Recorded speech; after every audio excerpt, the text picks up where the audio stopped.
Hello and welcome. Tonight, 4 of the 11 kidnapped students of the federal government college Begin Wauri in Kebbi State regained their freedom about 2 years after their abduction from the school. Parents of the remaining 7 students call for government help. It's a celebration of culture in the Bauchi State capital as residents mark the Eid al-Fitr with the traditional Durban festival amid display of color. Governor Sanwo-Olu vows to make a strong point with the recent collapse of a 7-story building in Lagos, and thinks that those who flout the state's building guidelines will face the wrath of the law. And over 3,000 people evacuated from their homes in the Russian city of Belgorod following the discovery of an explosive where the country's Air Force accidentally dropped a bomb on Friday. And on business news tonight, well, the National Bureau of Statistics shows that internet subscribers increased by 9.7% to 154 million in the fourth quarter of 2022. On sports news tonight, Riyad Mahrez scores a hat-trick as Manchester City kept their quest for the treble on course after defeating Sheffield United in the FA Cup semi-final.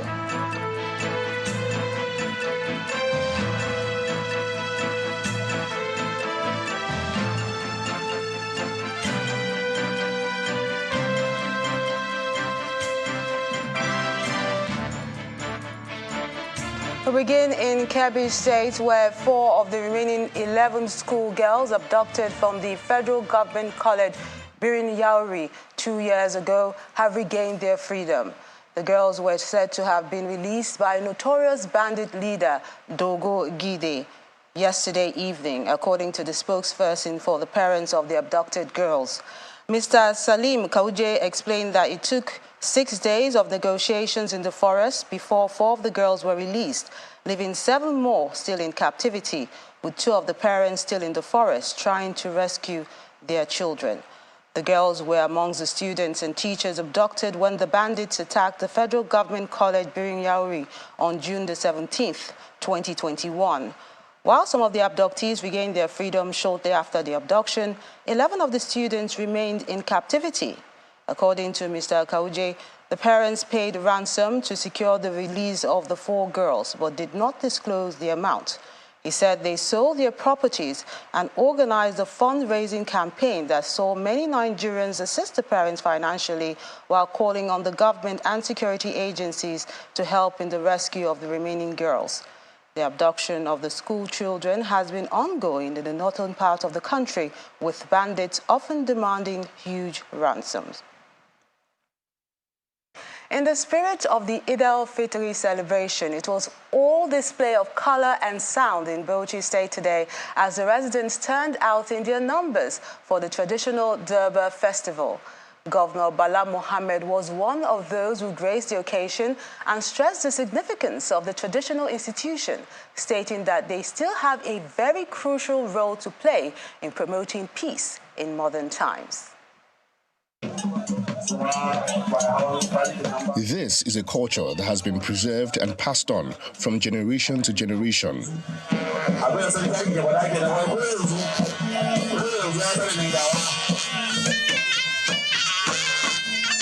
The annual Durban, also known as Hawan Bariki, playing out in Bauchi, is more than a century old.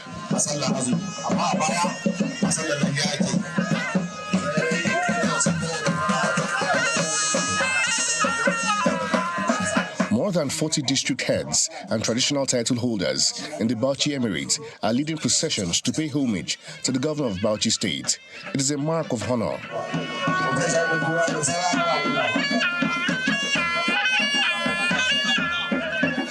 The Durban comes with its usual glitz and glamour, showcasing the rich cultural heritage of the people.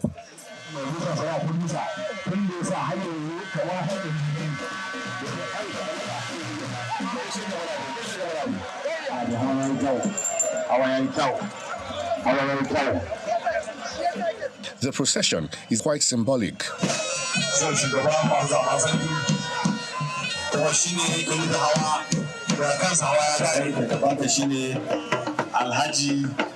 distinguished Senator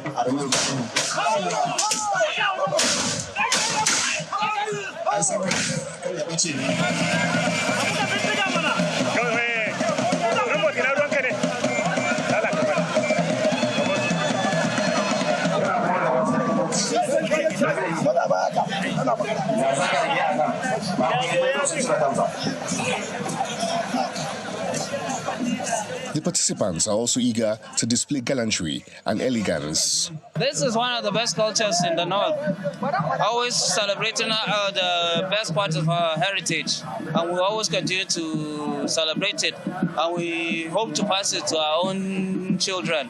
It takes about a month while preparing for this. So since the beginning of the Ramadan, we are preparing, and today, this is what you can see. The spectators are loving every moment. People have come out, everybody is willing to come and witness this occasion. It's one of the most important occasions I've ever seen. The Emir of Bauchi used the occasion to make an appeal to the governor on behalf of the people. Governor Mohammed appreciates the role of traditional institutions. We have reaffirmed our faith in God, reaffirmed our faith in the collective or corporate survival of the state and the nation. And this is just a reminder that the traditional institution is still useful to us. It is a reminder of our history, our relevance, where we are coming from and where we will go. The show comes to a close with the Emir's procession. He's always the last to proceed, and no one comes after.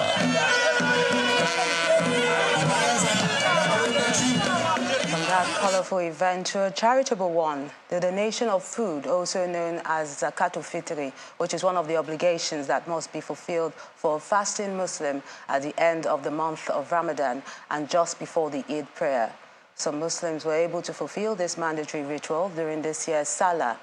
Our correspondent, Hajara Aliu, captured the moment and its significance in this next report. Rice is fast selling here. Muslims are purchasing this grain not for the purpose of feasting, but to give as part of the mandatory charity known as Zakat al-Fitr. Zakat al-Fitr is obligatory on the adult well-to-do Muslim at the end of Ramadan fasting. It is given to the poor and the less privileged, and it must be paid before the Eid prayer.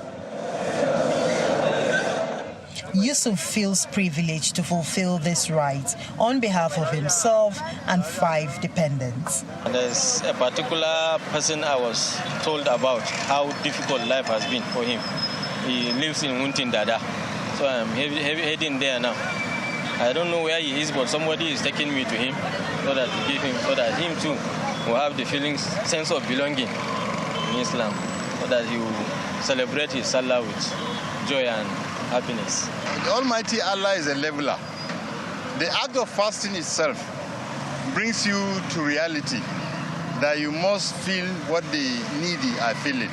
So by bringing in your part, you are also fulfilling, apart from religious obligation, spiritually, morally, you feel at that level. Murja and her children are able to feed and enjoy the celebration because this gesture was extended to them. We thank Allah that we have food to eat. Our children and neighbors have also eaten. We are very grateful. Islamic scholars say this form of obligation serves as a purification for the fasting person from indecent words and actions during Ramadan. That is charity or endowment, and then the fitr is the breaking of fasting. So this particular ibadah is mandatory in Islam to each of every Muslim. When the Ramadan come to an end, you're supposed to give the food to the needy people. The Prophet said, giving out the Zakat al-Fitr will make our fasting more acceptable. The amount of food to be given for each person has been specified. It is equivalent to this measuring cup. The Muslim faithful are making their purchases based on this ruling. Hajara Aliu, Channels Television News. Staying with the Eid celebration, this time in the nation's capital, where some residents took time out for leisure as they visit fun spots. Some of them told Channels Television that they needed to relax and enjoy the holiday despite the current situation in the country, while also calling on the authorities to address the issues of insecurity to restore public confidence in the system. Usually, the Eid al-Fitr comes with some advantages, including time to reunite with loved ones and time to catch some fun in the parks. This year's celebration, however, had a low turnout at the fun centers compared to previous years. The joyful mood of the children is palpable. And of course, there is security presence in various parks, including the Millennium Park in Maitama. Amidst the fun and games, the reason for the celebration is not forgotten. We are thanking God, and being one of the persons who was able to fast from the beginning to the end, so I need to say Alhamdulillah and thank Allah further by keeping me and my family members alive till this moment. Some believe that ethnic and religious differences can be put aside and we can all live in unity. I would like to tell Nigerians that they should be tolerant. We should be tolerant of one another, irrespective of our religion, irrespective of our ethnicity, irrespective of where we come from. We should try as much as possible to love one another, irrespective of religion, the region, the ethnicity, and let's forget about that. Some of the fun seekers appeal to the government to do more, and some others outline expectations for the incoming government. Security situation, yes. You can say that it's a little bit of a progress. You compare to like few years ago, even though you cannot say that there is a zero challenge. But Alhamdulillah, I think by the grace of God, things will be better. We just hope that more will be done to address the security situation so that people can feel free to move from one part of the country to the other. Because of the security situation, people are restricted in whatever areas they are, and that also affects the economic development of the country, especially when it comes to even development. While the public holidays offer Nigerians the opportunity to reunite with family and friends, they hope to put in their best when work resumes after all the fun that goes with the Eid al-Fitr break. More Nigerians seem bent on making the best of the long weekend as they continue to hit the roads in order to spend time with their loved ones at their various destinations. We monitored some parts in Abuja where some complained about the high cost of transportation compared to the situation before the festivity. For the transport workers, the improvement recorded in security is good for business. Busy as a beehive is the Jabi Park in the nation's capital, Abuja, as the Salah celebrations enters day 2. Nigerians are still making their way to other parts of the country to mark the Eid al-Fitr with their loved ones. Fares vary depending on where a traveler is headed. Some believe it is expensive. However, others think it is not as important as their mission. Speechless. I traveled to Kano, I think, early this year, and I paid 4,000 naira to Kano. So I'm wondering, why is it 5,000 or 4,000 to Zaria? Just like how many months ago I paid 4K to Kano, and Zaria to Kano is not really, there's a difference. I came for a function here because of the Salah celebration. Anyway, we seized that opportunity of the public holiday to have the function done, and we are going back. Transport workers say although they were directed by their national union not to increase fares, the business is not booming as expected due to socio-economic factors. We did not increase any fare. What we are carrying before is what we are carrying. Abuja to Mina is 3,000 naira. The national union said they should not increase. The response from the passengers have been fairly okay. Just as usual, so many people want to travel, but because of the cost of living and all that, it kind of hinder people's movement. So, but everything is fine, especially because of improved insecurity right now. I think things are fairly okay. The passengers are also more comfortable traveling now than before. The case is, however, not the same at the Benue Links Park, also in Abuja, as a handful of passengers thronged the park to make their way to their various destinations. Now I just booked somebody that is traveling to Makurdi. And now the Salah is involved. So the Salah break, a lot of people travel. That is why here is quietly. And the people are traveling. Some of them are going for holiday because it's a longer holiday, 3 days holiday. So people have traveled. And the Benue Links Park accommodates a lot of passengers because it's a well-known transport service for a long time. As the celebration continues, Nigerians will be hoping and praying that as they move from one point to the other, security agencies will be on hand to ensure safe travels devoid of armed robbery and kidnapping, just as the Federal Road Safety Corps consistently preaches cautious driving during celebrations to avoid accidents. In part two, after the break, residents of a community in Enugu State protest pollution of their only source of water with waste from an ethanol producing company located in the area. That's in a moment. Join us again.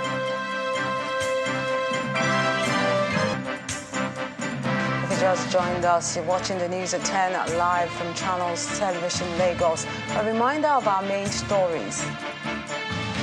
4 of 11 kidnapped students of the federal government college in Kebbi State regained their freedom about 2 years after their abduction from the school.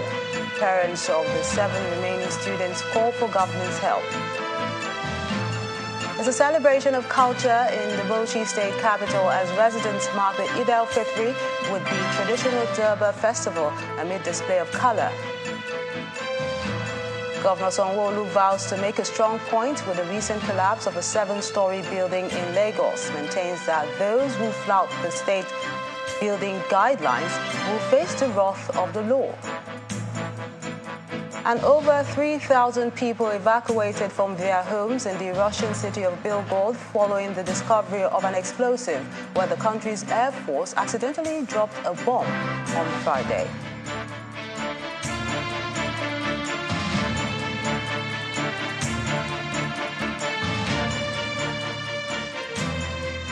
As the power struggle continues in Sudan with the resulting gun battle between government forces and paramilitary groups showing no sign of abating, the federal government has expressed frustration over its inability to evacuate Nigerians in the troubled country.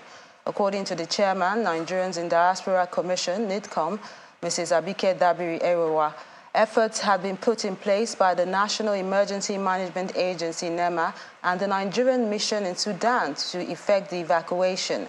She, however, notes that the authorities are experiencing challenges, especially with regard to airlifting Nigerians. In a tweet describing the gravity of the situation, she confirmed that at NEMA, Nigeria and the Nigerian mission in Sudan had put in place necessary arrangements, but that any flight now is gravely risky because airlines on ground at the airport were all burnt on Friday. There's a curfew in place and no flights can operate. In a statement, NEMA says it's on top of the situation and working with all parties on getting the safest means to evacuate the affected Nigerians. Meanwhile, the Nigeria Labour Congress, NLC, has criticized the federal government for the delay in the evacuation of Nigerians from Sudan.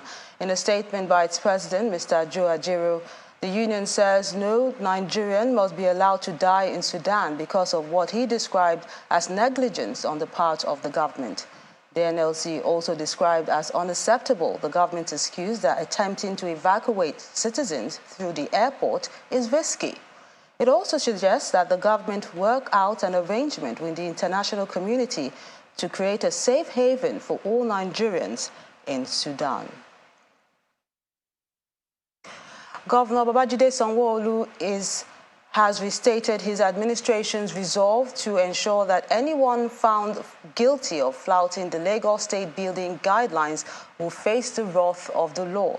The governor stated this today when he led a team comprising government officials and other stakeholders to Banana Island, Ikoyi, for an on-the-spot assessment of the site of the 7-story building which collapsed recently, killing 1 person.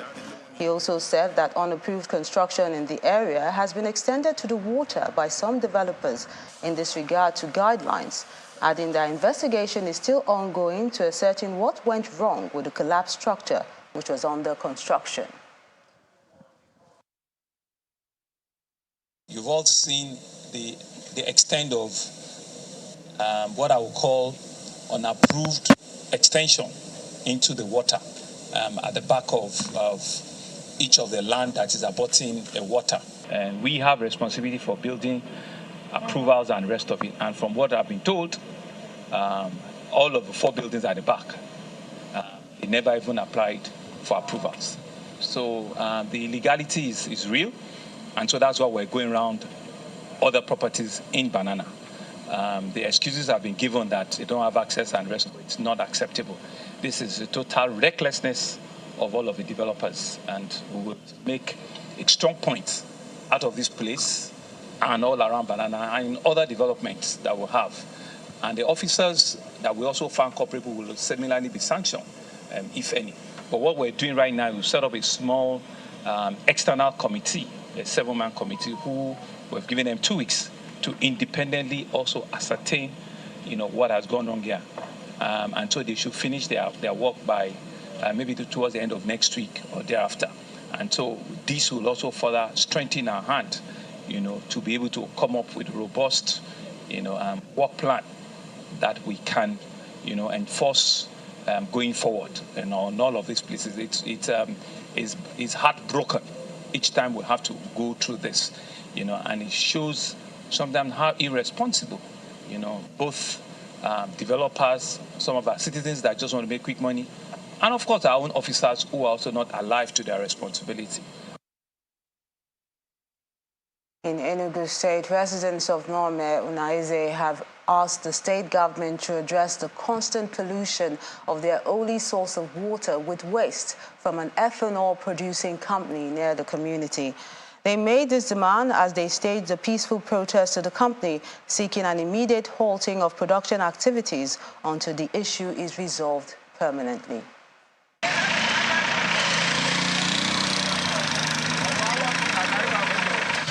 About 10,000 people live in Nome Unateze, a major agrarian community in Nkanu East local government area of Enugu State.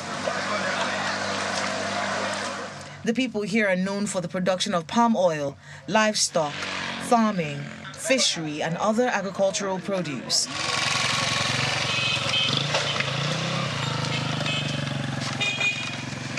Their only source of water is this Mvuna River, which is also where they get their drinking water from. On the 15th of March 2021, the water was polluted with waste from an ethanol-producing company in the environs of the community, grounding agricultural activities. We started seeing it in a very big, large quantity of which our people cannot even bath. And most of our piggery users, and there's nothing you can do in agriculture without water. So even our piggeries, our goods, and everything that we are using, our palm loss has just been waste for nothing because we cannot produce oil without water. The community leaders say they had engaged the company in 2021 and the government had directed that the company be closed until they find an alternative means of waste disposal. Life returned to normal in Nome until 2 weeks ago when the waste was released back into the river.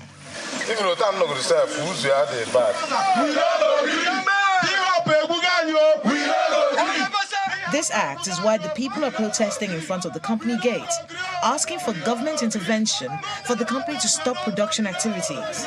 Last week, that same stream was now polluted more than that of March 15th, 2021. And unknowingly, some of our elderly people, we are still making use of the water.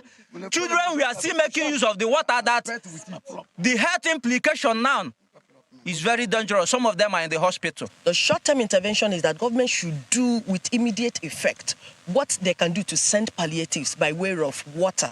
Maybe sachets of water, maybe water tank, because this is the only source of drinking water or only source of water no Unateze has. Shortly after occupying the area, a representative of the company came out to inform them that their concerns are being looked into.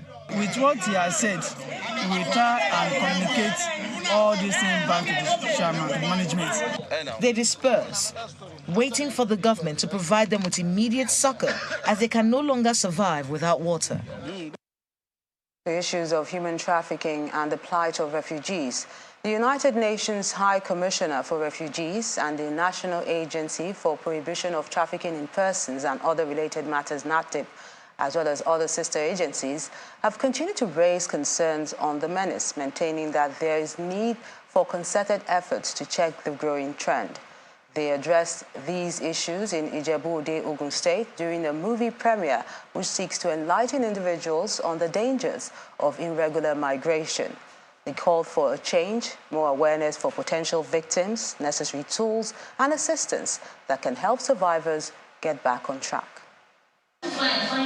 Trafficking in persons is a phenomenon which has continued to attract global attention, given its implications which manifest in economic exploitation and harvesting of victims' organs.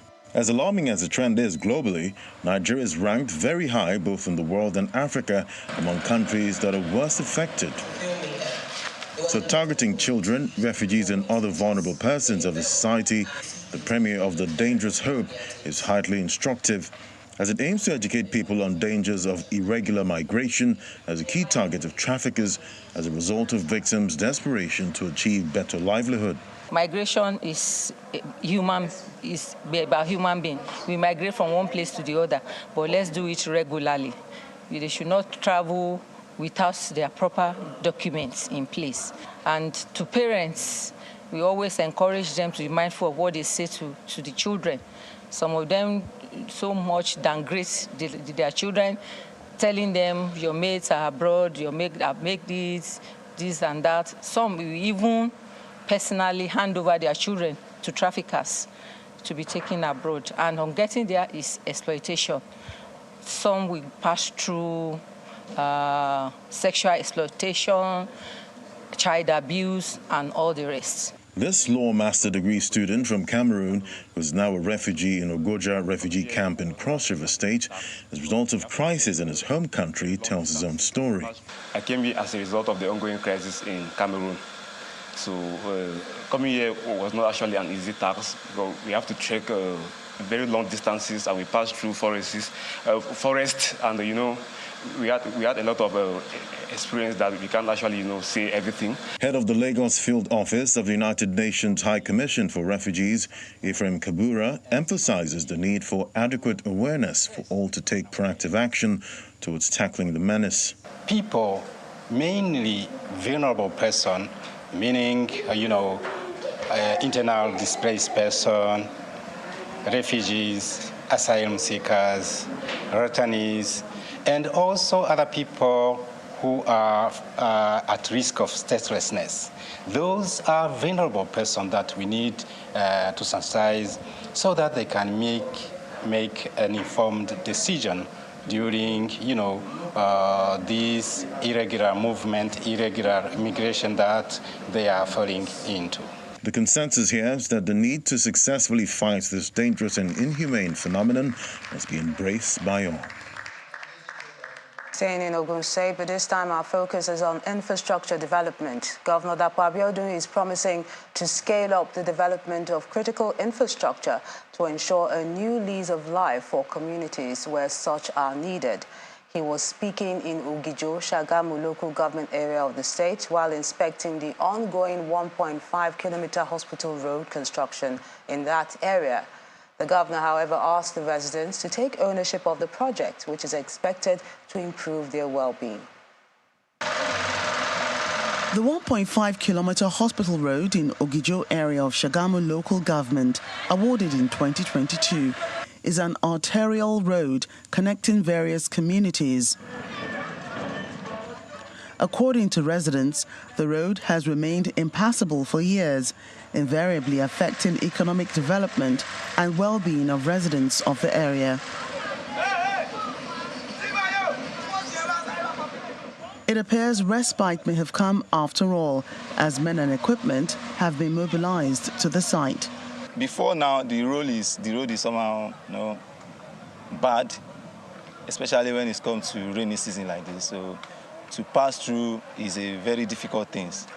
So before now, and we hope after the construction of the road, I think that problem will be solved. Although the road is now being given attention, Residents seek restoration of electricity, which has eluded them in over 2 years. They should just try and help us with the road and also the light as well, because people are complaining. We can't be living in an area where there is no light and the road is also bad. And we are all citizens.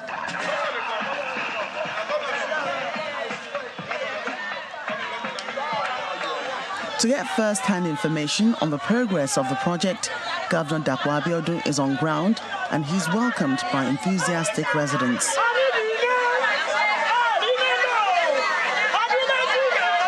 He assures the people of wrapping up construction work and restoring electricity within a few months. You know, we human beings, when we solve one problem, they will start remembering that there are other problems that also need attention. And that is why I'm here. That's why I'm your governor, to solve your problems. So the issue of electricity supply has also been brought to my attention. And, you know, I don't make empty promises. I've consulted with KBAC, and you know that these services are being provided with your taxes, not Dakwabio's personal money. So I don't have a doubt that when electricity is restored here, you will look after it. You will pay your bills. You'll be responsible in the utilization. Governor Abiodun also charged residents to take ownership of the road project by being responsible for its effective usage. In the Niger Delta, the chairman, governing board of the Niger Delta Development Commission, Loretta Onoche, says the agency is planning to roll out skills for women, school dropouts, and persons living with disabilities across the region. According to her, this is aimed at enabling the vulnerable groups to fend for their families and support them. The NDDC board chairman, who was speaking during separate courtesy visits by the Coalition of Female Founders, NGOs, and the Port Harcourt Chamber of Commerce at the NDDC headquarters in Port Harcourt, River State. As the population of women and school dropouts in the Niger Delta region rises, the Niger Delta Development Commission is seeking ways to meet their needs and make their lives more meaningful. The visit of the NDDC board chairman, Mrs. Loretta Onoche, by the Coalition of Female Founders of NGOs in the region brings to fore the pressing need for improved livelihood for women, especially those in the rural communities in the oil-rich region. A new Niger Delta with improved life and impacted communities, as well as enhanced social, economic and political status of women in the Niger Delta region, especially those of them at the rural areas. Mobilize resources to improve the quality of life of women and girls, and to empower them to be productive and self-reliant. In line with its mandate of catering for the welfare of the vulnerable in the region, the NDDC board chairman says her office will go into aggressive skill acquisition scheme for women and school dropouts in the 9 states of the Niger Delta. One of my programs will be to empower them with skills, with life skills and independent living skills, so that they can stand firm in whatever skills they have acquired through us, to fend for their families. And it's not just school dropouts, but people with disabilities as well. They too can learn skills. If you don't have 2 legs like I have, you can use your 2 hands to do something. For her, the current governing board and the management of interventionist agency will not engage in rhetorics, but take action to improve the lives of the people. We can't keep talking. Today you call a conference, you talk. Tomorrow you call another one, you talk. Another day is we give you different names: conference, party, tete-a-tete, summit. It's all talking. It's all waste of funds. I want us to start doing. In another visit by members of the Port Harcourt Chamber of Commerce, Mines, Industry and Agriculture, the group advocates for more collaboration, and the NDDC board chairman pledges to forge partnerships for human capital development. This program, if well articulated, will de-emphasize the entitlement and settlement syndrome within our youth in the Niger Delta. Rather, should cause it to build on real entrepreneurship development in all segment value chain of MSME and SME. That is the way to go if you actually want to develop the people in a region, because not everyone is educated. Not everyone will work in the offices. Residents of the Niger Delta may be hopeful that the NDDC will match words with action to make their lives better. Osun State, the government says 98 micro projects are currently ongoing in various rural communities under the State Community and Social Development Agency. The general manager of the agency stated this at the commissioning of some of the projects and explained that the intervention by the agency comes under the Osun COVID-19 Action, Recovery and Economic Stimulus Initiative, which is a World Bank intervention program. The Deputy Governor, Mr. Kwara Adewusi, says the school project shows the government's commitment to the implementation of inclusive education. Research has shown that an enabling learning environment increases students' attention and focus. It equally promotes meaningful learning experiences. It encourages higher levels of student performance and motivates students to practice higher level of critical thinking skills. In other words, positive classroom environment will always motivate students to learn, remove negative emotions such as stress and other things that impede teaching and learning. We must continually give praises to God for all the giant strides we were able to make within a duration of 100 days. The politics now. With barely over a month to hand over to a new administration, the president may have more on his table to attend to before May 29th. Now, one of those issues waiting for his attention is the signing of the National Peace Corps Bill, which was passed by the 9th National Assembly. According to the commandant of the National Peace Corps, Mr. Dixon Ako, Nigerian youths who are prepared to defend the unity of the nation under the agency would need the backing of the law to do so. He was speaking to journalists in Abuja, where he appealed to the federal government to effectively engage the nation's youth. The dynamic nature of insecurity in Nigeria today requires role differentiation as a panacea to expertise in addressing security challenges. It is also require multi-sectorial, multilateral, and multidimensional approaches to tackle insecurity. It is in the light of the aforesaid that I wish to, in my capacity as the National Commandant of the Corps, humbly use this medium to appeal to President Muhammadu Buhari, GCFR, to do the needful by assenting to this all-important bill, which will, in no doubt, give positive credence of his concern for the plight of Nigerian youth nationwide. Assenting to the bill will be a deserving parting gift to the youth of this nation, for which prosperity will always reckon with him on the right side of the history. The 2023 general elections may have come and gone, but some of the issues arising from the exercise are yet to be fully addressed. One of them is the need to review the process of continuous voter registration as well as permanent voter card collection. This is the position of a civil society organization, Ness Action, which is also challenging the Independent National Electoral Commission, INEC, to maintain its institutional independence to ensure that the achievements made with the 2022 Electoral Act is not jeopardized. The program officer of the group made the submission while presenting its report on the elections in Abuja.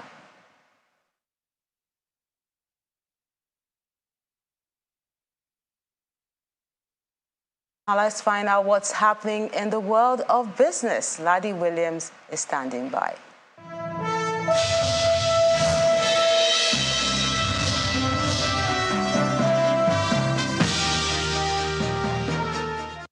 Thanks, Melinda. In business news, the National Bureau of Statistics says internet users in the country increased to 154.8 million in the last quarter of 2022. Breaking it down in its latest telecoms data report, the NBS states that the total number of active internet subscribers in the fourth quarter of last year stood at 154.84 million, up from 141.97 million reported in the fourth quarter of 2021, marking a 9.07% growth. The report also shows total number of active voice subscribers in the fourth quarter of 2022 rose to about 222.57 million from 195.46 million reported in the corresponding period of 2021. And a new partnership on non-oil exports between Nigeria and China is here. This just as the Nigeria Export Promotion Council continues with its launch of export trade houses across major continents, with China being the fourth to commence the warehousing of products from Nigeria to China. The initiative, according to both the Executive Director of the Nigeria Export Promotion Council, Ezra Yakusak, and the Nigerian Ambassador to China, Baba Ahmed Jida, targets the improvement in non-oil export earnings and job creation. Take a listen. Officials of the Nigeria Export Promotion Council and the Nigerian ambassador to China arrived at the venue for the launch of the Nigeria Export Trade House, located in Shangsha, Hunan Province, to kickstart a process that will see to the export of Nigerian products to China and other countries in Asia. In this 6,000 metric tons capacity warehouse are bags of ginger and sesame seeds recently shipped to China, which will serve as a hub for all export produce within Asia. The trade house concept is aimed at, among other things, improving sustainable trade flows between Nigeria and China, facilitating the growth of non-oil export volume and enhancing Nigeria's non-oil export performance, increasing the share of Nigerian products in target markets, among other factors. Recent statistics of the 2022 Trade Performance Report shows that China ranks third in the list of top 10 countries with high trade volume with Nigeria. While this is seen as commendable, concerns of how to close the gap in terms of export trade from Nigeria is raised. While the Nigerian government is promising not to rest on its oars, but to strive towards closing the gap in trade balances, the Chinese government plans better trade policies for Nigeria. We can do much more by taking advantage of the framework on trade and investment promotion, especially it is now abundantly clear that Nigeria is Africa's largest and most populous country and an important trade partner to China. Hybrid rice technology is well known in the African continent. Over 10,000 participants in Africa have received foreign aid training.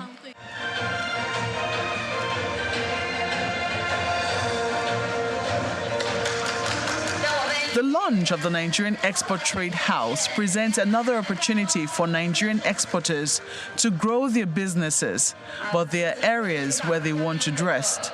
The establishment of this trade house, the Nigerian Export Trade House in China, it's one of the major milestones that we believe is going to bridge the trade deficit that we have always experienced over the years. Nigeria and China have now enjoyed over 50 years of diplomatic relations, with trade topping the list of its bilateral relations. The launch of this trade house in China, which is the fourth across the continent, is seen as a further boost to this drive. And Nigeria's forex just makes a U-turn back to negative territory as it records a decline this week. Data from the central bank shows that the country's FX reserves fell by $79.77 million week on week to close at $35.33 billion as of April the 19th.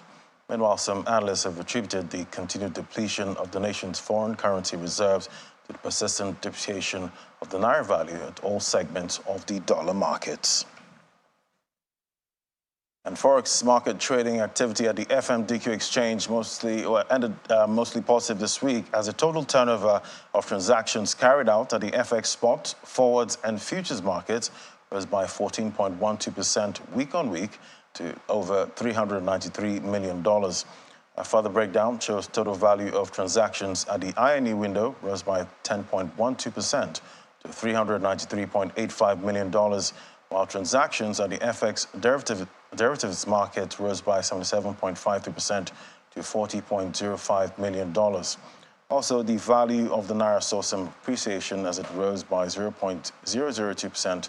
It's about 1 kobo in value to 462 naira, 32 kobo against the dollar at the NAFEX window, when compared to 462 naira, 33 kobo it closed with in the previous week. And the Nigerian Exchange Limited has confirmed the listing of the federal government's April 2023 savings bonds worth 1.08 billion naira on the exchange. The NGX made this known on its weekly report on activities. The bonds include the April 2025, April 2026 maturities at 10.03% and 11.023% each, priced at 1,000 naira per unit. Meanwhile, the Debt Management Office says it received 324 successful subscriptions for the 2-year tenor bond and the 280 for the 3-year tenor bond. And the local stock market witnessed another subdued performance despite closing marginally higher on 3 out of the 4 trading sessions this week. The downward slide was due largely to sell pressures on MTN Nigeria amid strong bargain hunting and Access Core and Transcorp. Strong buying interest is seen in Transcorp, supported by positive reactions to the recent announcement of the acquisition of a significant stake in the company by one of Nigeria's prominent billionaires, Femi Otedola. The All-Share Index shed about 1.0% week-on-week. Analyzing activity levels, traded volume and value improved by 41.2% and 45.6% week-on-week, with Transcorp accounting for about 30.7% and 16.2% of the total trading volume and value. Elsewhere, sectoral performance was largely bearish following declines in the banking, oil and gas, and industrial goods indices, while insurance and consumer goods indexes recorded gains. Transnational Corporation was the outlier as it topped the gainers chart for the week, followed by Ikeja Hotel. However, while Zenith Bank traded at the basement of the exchange with a 12.2% loss week-on-week. Also, Transnational Corporation emerging versus Top Choice in terms of trading volume, followed by Axis Holdings. And similarly, the NASD OTC Securities Exchange Index closed the trading week in negative territory. The unlisted equities index fell by 0.11%. Also, total turnover was in the red. Volume traded fell by almost 1% to 24.48 million units traded, while value dipped slightly by 6.34%. Geofluids PLC topped the gainers chart for the week as its share price rose by 9.81%, followed by Afriland Properties. Central Securities Clearing System was a sole loser for the week, and while Industrial and General Insurance topped the trading volumes this week.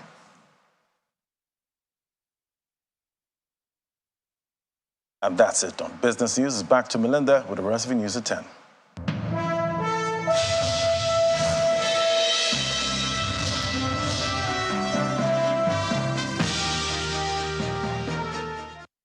Many thanks, Ladi. Victims of yesterday's fire incident that affected 6 shops in Ilorin, the Kwara State capital, are calling for the establishment of fire stations in the area to guard against major fire disasters in the future. The residents want the state government to come to their aid, as according to them, nearly 30 million naira worth of goods were destroyed in the fire incident.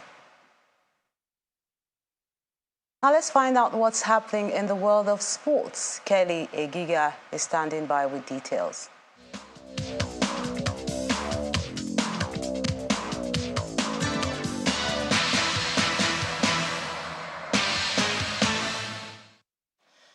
Thanks, Melinda. It's time to talk sports. The Minister of Youth and Sports Development, Sunday Dari, has ordered the immediate closure of the National Stadium in Lagos following the collapse of the floodlights on Wednesday.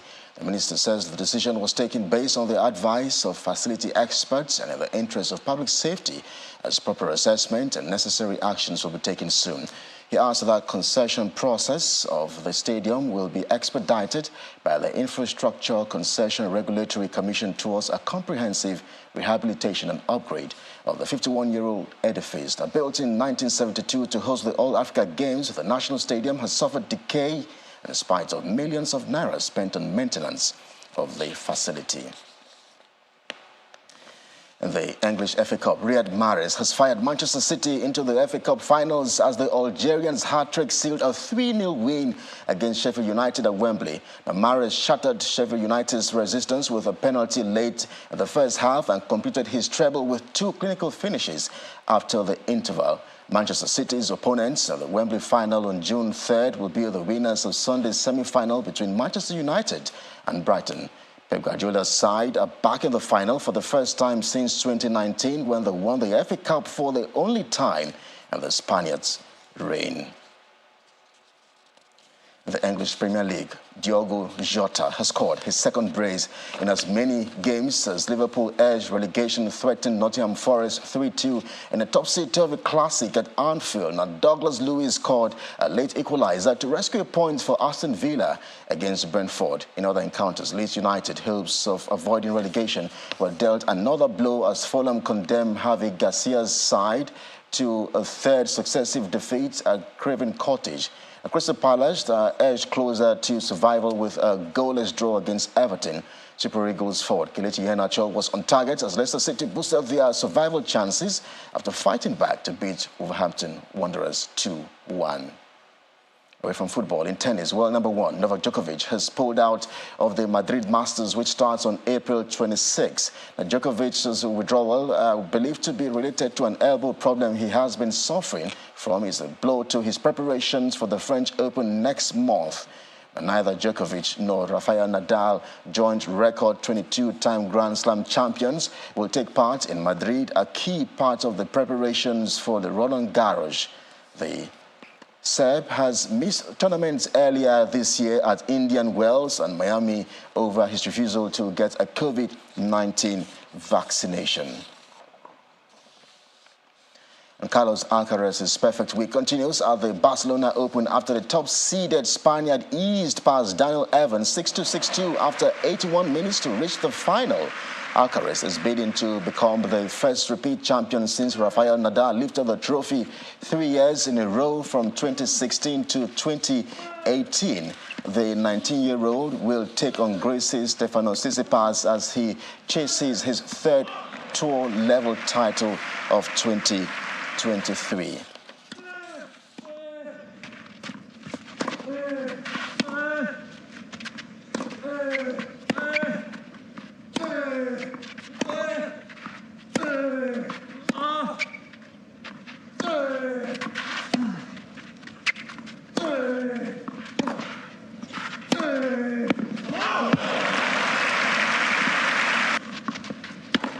Meanwhile, Stefanos Tsitsipas has booked his third final appearance at the Barcelona Open by digging deep for a 6-4, 5-7, 6-3 win against Lorenzo Musetti at the clay court event. Tsitsipas coolly rebounded from losing a closely fought second set to accelerate away and the decider for a 2-hour, 29 minutes victory.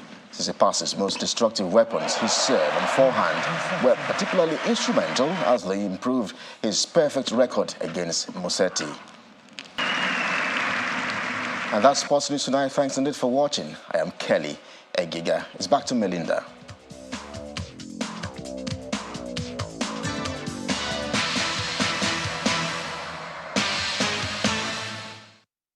And thanks, Kelly. On the international scene, Sudan's Army Chief Fattah al-Burhan has agreed to secure the release and the evacuation of diplomats and foreigners from the UK, US, France and China. A statement from the Army said British, US, French and Chinese nationals and diplomats would be evacuated by air on board military transport planes from the capital, Khartoum. Saudi Arabia has also announced that it is arranging the evacuation of its citizens and nationals of borderline countries. Khartoum's international airport has been closed due to the violence and previous plans to evacuate foreigners, which have not been implemented because of safety concerns. Fighting between the Sudanese army and RSF forces has entered a second week with a death toll of more than 400. More than 3,000 people are said to have been evacuated from their homes in the Russian city of Belgorod following the discovery of an undetonated explosive. The development comes 2 days after Russia accidentally dropped a bomb on the city, damaging houses and injuring several people. However, it is yet to be established whether the device discovered today came from the same aircraft that mistakenly carried out the bombing in the city, located about 40 kilometers from the border with Ukraine. 17 apartment buildings had to be cordoned off, resulting in the forced evacuation of the residents. The city's governor said that people were returning home after the shell was removed. 2 men have died and 10 others injured after a fire at a restaurant in the Spanish capital, Madrid. The blaze started late on Friday night at an Italian restaurant in the central neighborhood of Salamanca. An eyewitness told a local newspaper that the fire started after a waiter was flambing a dish and the flames set fire to the walls and ceilings. Diners struggled to flee as the blaze started near the main exit. Spanish police are investigating the cause of the blaze.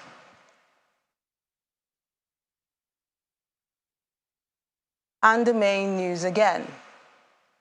4 of the 11 kidnapped students of the Federal Government College in Kebbi State have regained their freedom about 2 years after their abduction from the school. Meanwhile, parents of the 7 remaining students have called on the government to rescue their children. Governor Babajide Sanwo-Olu has vowed to make a strong point with the recent collapse of a 7-story building in Lagos during a visit to the site in Banana Island. He said that those who flout the state building guidelines will face the wrath of the law. That's the news at 10 tonight. I'm Melinda Akinlami. On behalf of the team, good night.